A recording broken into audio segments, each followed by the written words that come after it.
శుక్లాంబరధరం విష్ణుం శశివర్ణం చతుర్భుజం ప్రసన్నవదనం ధ్యాయే సర్వవిఘ్నోపశాంతయే. గణనాథ, కోటి కోటి ప్రణామములు. ఈ ప్రణామములు మాకు ఈ విధంగా మేము చూస్తున్న కృషికి నిరాటంకంగా దిగ్విజయముగా కొనసాగేటట్టు దీవించి తండ్రి. ఇప్పటి వరకు ఈ 11వ అధ్యాయం పురుషోత్తం విశ్వరూపంలో మేము మొదటి 20 శ్లోకాలు చదువుకున్నాం. దానికి కోటి కోటి ప్రణామములు తెలుపుతూ మరికొన్ని శ్లోకాలు ఈ వీడియోలో చదువుకోవడానికి 21 నుంచి 30వ శ్లోకం వరకు మనం చదువుకోవడానికి మమ్మల్ని దీవించు తండ్రి. మొదటగా 21వ శ్లోకం. అమీహిత్వాం సురసంఘా విశంతి కేచిద్వీతః ప్రాంజలియో గృణంతి స్వస్తిత్వా మహర్షి సిద్ధసంగాః స్తువంతి త్వాం స్తుతిభిః పుష్కలాభిః. ఈ 21వ శ్లోకం యొక్క తాత్పర్యం ఏంటంటే, దేవ సమూహములన్నీ నిన్ను శరణు వేడి నీలో ప్రవేశించును అని వారిలో కొందరు మిక్కిలి భయగ్రస్తులై ముక్కలిత హస్తములతో ప్రార్థిస్తుండిరి. మహర్షులు సిద్ధ సమూహములలో రోదిస్తూ శాంతి అని వైదిక మంత్ర గానములతో నిన్ను ప్రార్థిస్తుండిరి అని 21వ శ్లోకంలో మనం దీని యొక్క తాత్పర్యంగా మనం తెలుసుకోవచ్చును. In the previous video we read first 20 slokas and its meaning both in English and Telugu.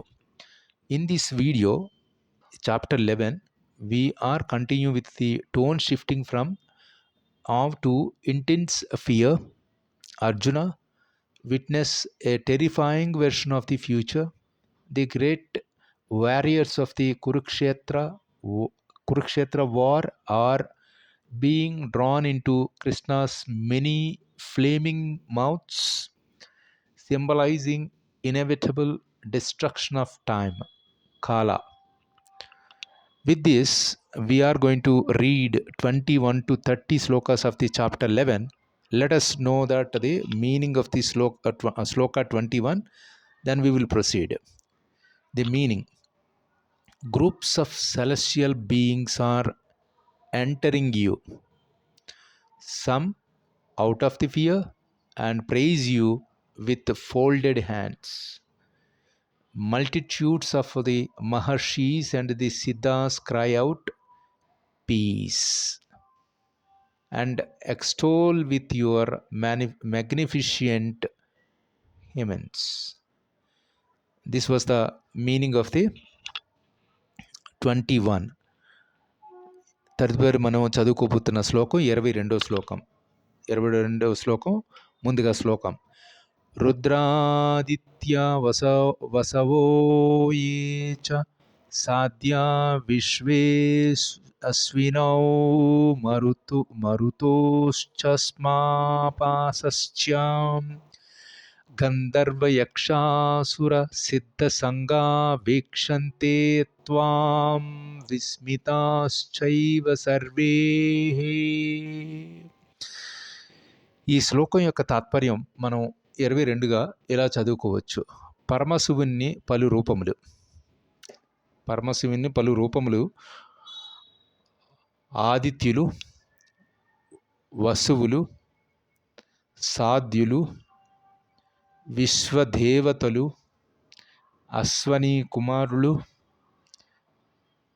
మరుత్తులు, పితృదేవతలు, గంధర్వులు, యక్షులు, అసురులు, సిద్ధులు నిన్ను ఆశ్చర్యంతో చూచుచుండిరి అని కృష్ణుణ్ణి చూచి అర్జునుడు ఈ విధంగా ఈ మాటని ఈ భావనని ప్రకటించాడు. ఇది మనం 22వ శ్లోకం యొక్క తాత్పర్యంగా మనం ఈ విధంగా చదువుకోవచ్చును. Now let us see the meaning of the 22nd sloka of the chapter 11, Vishwarupam. The Rudras Aditya's, Vasu's, సాధ్యాస్, విశ్వదేవతాస్, Ashwins, మరుతర్స్,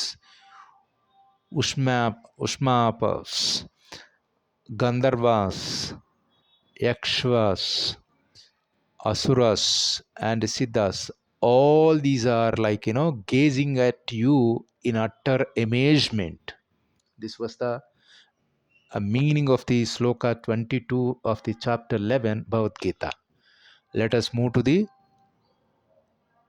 23వ శ్లోకం now. ఇప్పుడు మనం 23వ శ్లోకం ఈ విధంగా చదువుకోవచ్చు. రూపం మహత్తే బహువక్త్రానేత్రం మహాబాహో బహూరూపాదం బహూధరం బహూదం ద్రష్టా కరాళం దృష్టో లోకః ప్రవధ్యాదిస్తతాహం. ఈ 23వ శ్లోకం యొక్క తాత్పర్యం ఏం చెప్తుందంటే, 23వ శ్లోకం దాని యొక్క తాత్పర్యం ఏం చెప్తుందంటే,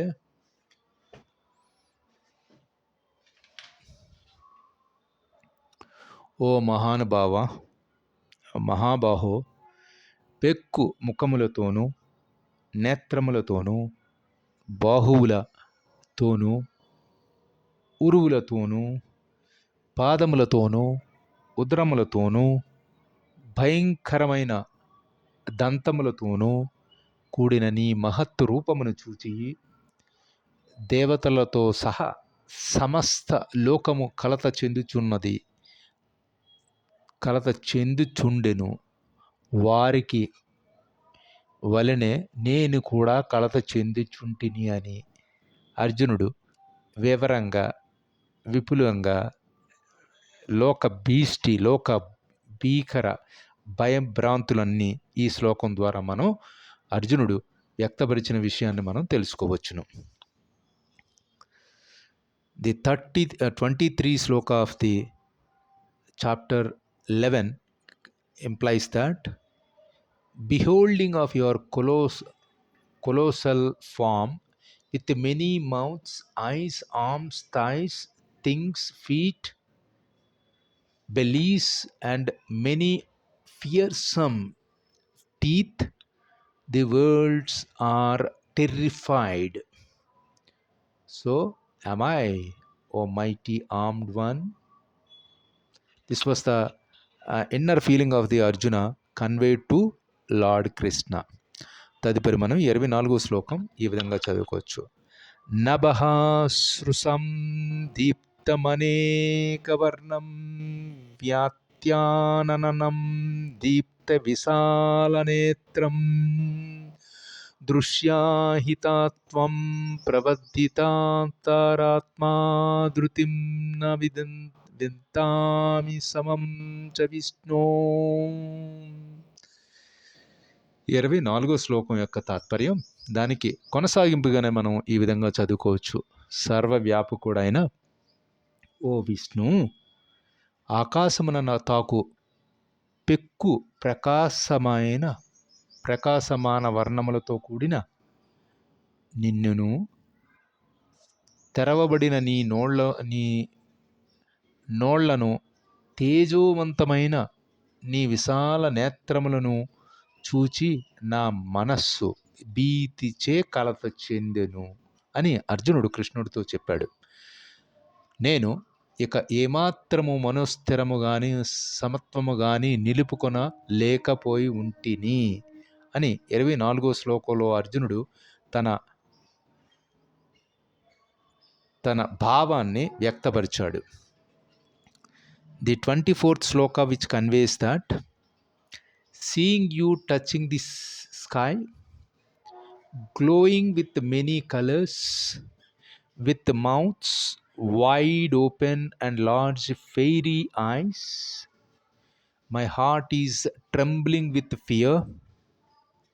I find neither courage nor peace, O Vishnu. This was the 24th sloka meaning. Now 25th sloka. ద్రష్ట్రాంకరాళాని చ తే ముఖాని దృష్టైవ కాలానల సన్నిభాని దిశో న జానే న లభే చ శర్మ ప్రసీద దేవేశ జగన్నివాస. ఈ 25వ శ్లోకం యొక్క తాత్పర్యం మనం ఈ విధంగా మనం చదువుకోవచ్చును. ఎందుకంటే తర్వాత మనం 26, 27 శ్లోకాలు రెండు కలిపి చదువుకుందాం. ఇది 25 ఈ విధంగా చెప్తున్నాడు. ఓ దేవాదిదేవా, ఓ జగన్నివాస, మండుచున్న ప్రళయాగ్నిని బోలిన నీ ముఖములను భయంకరమైన దంతములను చూచి సమత్వమును నిలుపుకోలేకుంటివి. సర్వ విధముల నేను ప్రభావవంతుడైనని దయతో నా పట్ల ప్రసన్నుడు కమ్ము అని అర్జునుడు వినయముగా వేడుకున్నాడు శ్రీకృష్ణుడు భగవానుడిని. Now let us see that 25th sloka of the chapter 11 and what it conveys like this. Seeing your mouths with fearful teeth, blazing like fires of cosmic dissolution, I have lost all sense of direction and find no comfort. Be merciful, O Lord of Lords, O Refuge of Universe. This was the meaning of the 25th. ఇప్పుడు తదుపరి మనం 26, 27 శ్లోకాలు రెండు కలిపి చదువుకుందాం. వాటి యొక్క వివరణ కూడా మనం ఈ రెండు కలిపి చూసుకుందాం. అమీ చ త్వాం ధృతరాష్ట్రస్య పుత్రాః సర్వే సహైవావనీపాలసంఘైః భీష్మో ద్రోణః సూతపుత్రస్తథా సహస్మాదీయైరపి యోధో ముఖ్యః వక్త్రాణి తే త్వరమణా విశంతి దృష్టాంకరాళాని భయానకాని కేచిద్విలగ్నా దశనాంతరేషు సందృశ్యంతే చూర్ణితైరుత్తమాంగైః. ఈ 26, 27 శ్లోకం యొక్క తాత్పర్యం మనం ఏ విధంగా చదువుకుందామంటే, భీష్ముడు, ద్రోణుడు, కర్ణుడు వంటి వారితోనూ ప్రతిపక్షపు రాజులను ధృతరాష్ట్రుని పుత్రులందరూ మా పక్షములోనే